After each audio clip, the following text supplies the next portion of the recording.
Thanks for joining us for this week's Health News You Can Use. I'm Lindsay Stish. This week we're talking about the impact of COVID-19 on the heart.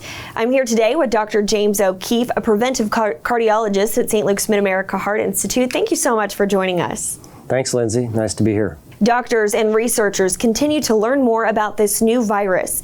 COVID-19 can cause heart issues in severe cases, as well as lasting issues in those with only mild cases. Today, we'll be talking more about this impact on the heart, ways to boost your immunity, and more. Well, first, Dr. O'Keefe, many hospitalized patients with severe COVID-19 have shown signs of heart damage. Can you explain what cardiologists are seeing in those patients? Well, for starters, when they first come in to the emergency room, about 1 out of 4 people, about 25% of people, will have an elevated troponin in their bloodstream. Now, this is a small chemical, a protein that comes off the heart muscle when it's been damaged. So this is pretty strong sort of evidence that the COVID is adversely affecting their heart.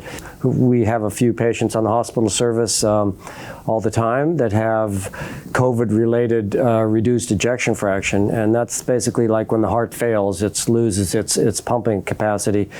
Now, we've been treating those with our traditional agents to help get through this heart failure kind of problem that we can see for things like heart attacks or other viral infections or too much alcohol or drugs, or sometimes it just happens without a reason. But in this case, we think it's inflammation caused by this COVID virus that's causing the heart muscle to fail. And fortunately, it's not common among COVID patients, but because there are so many people who've had the COVID infection, more of the virus is around than ever before. And so we're anticipating we're going to see more and more of this going forward.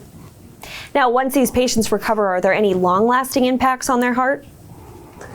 Well, Lindsay, we don't know that for sure how long this lasts, but the patients that I've had that have had reduced ejection fraction and that heart failure, it has responded to therapy, and everyone I can think of has come back to normal. But of course, you know, it can be one of the causes of death with COVID too. So it's definitely a serious issue, and I think something that patients and physicians should be aware of and get at least an electrocardiogram or an echo at some point after their COVID infection.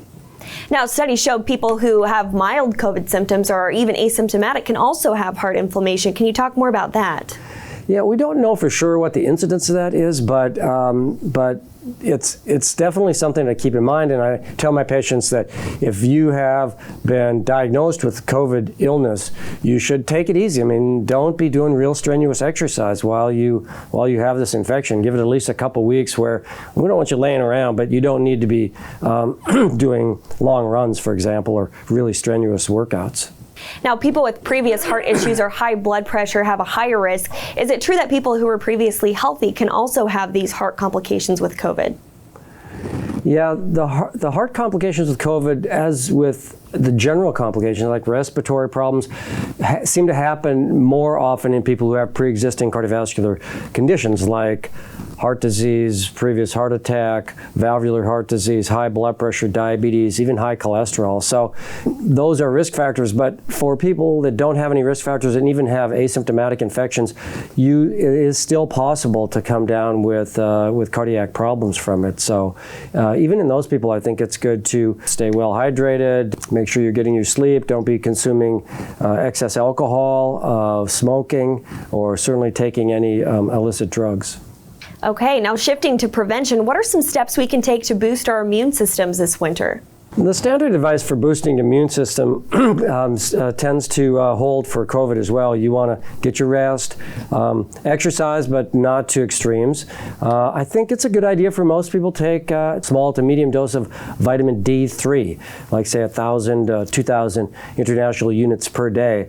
That's been shown to boost immunity, and there's quite a lot of data suggesting that the people who have high vitamin D levels, say in the normal range above 30, have a much lower likelihood of having severe COVID illness compared to people who have vitamin D deficiency. And then the standard advice about keeping your hands clean, wear a mask. I think it's a good idea to wear glasses when you're around other people, and stay home as much as possible. These simple strategies are very effective. Okay, all great advice. Now, lastly, what's your final message for people watching? My final message would be there's more of this SARS-CoV-2 virus around than ever before. So be very careful. I know it's been a long year and people are getting fatigued from dealing with all this disruption, but this is no time to get complacent. Okay, great. Well, thank you so much, Dr. O'Keefe, for joining us.